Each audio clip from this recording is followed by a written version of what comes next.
حضرت عمر فاروق رضی اللہ تعالیٰ عنہ کا زمانہ ہے تو کیس آیا، ایک شخص نے 4 ایکڑ زمین بیچی، دوسرے نے خریدی۔ جس نے بیچی وہ کسان نہیں تھا، کوئی اور کام کرتا تھا۔ اس نے کہا میرے پاس فارغ ہے، میں تو کاشتکاری نہیں کرتا، تو ایک کسان نے خرید لی۔ توجہ ہے میری بات پر؟ وہ کسان ہل چلا رہا تھا، پہلے دن ہل چلایا تو اس کھیت کے اندر سے خزانہ نکل آیا۔ کھیت سے خزانہ کس کا ہے یہ؟ جی بھائی جی دی سڑک لنگ جائے نا وہ آندہ ہے ہن میں دیڑی نہیں تسی بیانہ واپس لو، تو سڑک گزر گئی ہے، مجھے تو پتہ ہی اب چلا ہے کہ یہاں ہاؤسنگ سوسائٹی آنے والی، میں تو نہیں دیتا ہی، رکھ لے آپ۔ کیا نکل آیا؟ ہیرے جواہرات چاندی لال نکل آئے۔ اب اٹھا کے نا وہ شخص نکلا ہے وہ رکھ لیتا، سنبھال لیتا، کیا ضرورت تھی؟ ویسے بھی لوگ تو پیسے بتاتے ہی نہیں کتنے۔ اٹھا کے نا وہ خزانہ تو جس نے بیچے تھے اس کے گھر چلا گیا، کہنے لگا میں نے زمین خریدی تھی، خزانہ نہیں خریدا تھا، تیرا ہے، تو لے لے، تیرا ہے، رکھ لے۔ وہ بھی صحابی رسول ہے، میرے نبی نے دنیا کی محبت کھینچ ڈالی ہے دلوں سے۔ وہ کیا کہنے لگے؟ کہنے لگے میں نے تو 4 ایکڑ سے بڑی مشکل جان چھڑائی ہے، تو اب پھر دولت لے کے آ گیا ہے۔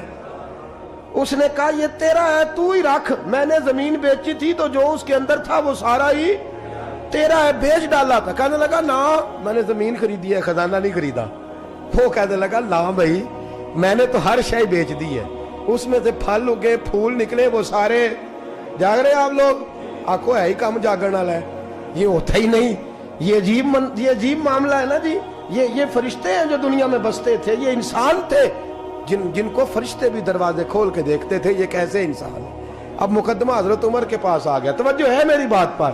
حضرت عمر فاروق کے پاس آیا، حضرت عمر فاروق نے دونوں کی بات سنی تو جس نے بیچی تھی اس سے کہنے لگے پرانے مالک سے، چل یار تو لے لے، مجھے لگتا ہے کہ تیرے ہی ہیں، تیرے بس بڑوں نے دبائے ہوں گے، تو نہیں نکال سکلا، تو ہے تو وراثت تیری بنتی ہے نا، رکھ لے۔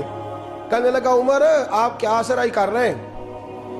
اگر یہ بات غلط ثابت ہو گئی اور قیامت میں مجھے اس خزانے کا حساب دینا پڑا تو آپ میرے ساتھ اٹھیں گے نا، میرا بوجھ اٹھائیں گے نا؟ حضرت عمر کہنے لگے جی میں کوئی نہیں اٹھاتا، میں تیرا بوجھ۔ اب وہ جس کو بیچا تھا حضرت عمر کہنے لگے بھائی اس نے تو تجھے دے دیا تھا، اب تیرا ہے تو رکھ لے۔ کہنے لگا عمر آپ قیاس کر رہے ہیں، آپ قیاس کر رہے ہیں، اگر قیامت والے دن میں پھنس گیا تو میں آپ کا نام لے لوں اللہ کی بارگاہ میں؟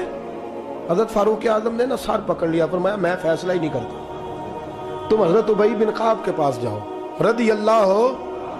حضرت ابی بن کعب کے پاس آئے اور آ کے ان دونوں نے کہا حضرت جی ہمارا ایک کیس الجھ گیا ہے۔ فرمایا وہ کیا؟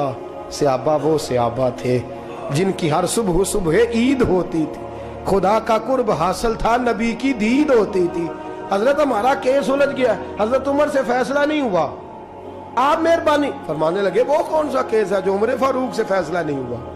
وہ کون سا کیس ہے؟ کہ حضرت جی یہ معاملہ ہے، توجہ ہے میری بات پر، یہ والا معاملہ ہے کہ اس نے بیچی ہے جگہ، میں نے خریدی ہے، اب خزانہ نکل آیا، میں کہتا ہوں تیرا ہے، یہ کہتا ہے نہیں تیرا، میرا میری نہیں۔ جی یہ کون سا دور ہے؟ بولے نا وہ کون سا دور تھا؟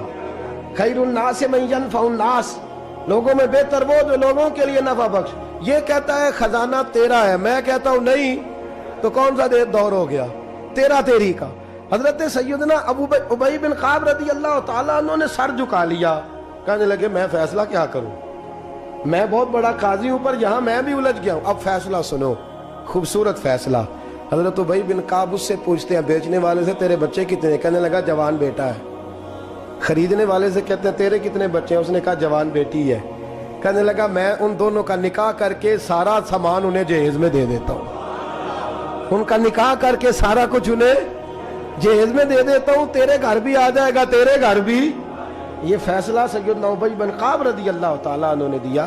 لوگ رو رہے تھے، کہہ رہے تھے کیا بات ہے اس فیصلے کی، کیا بات۔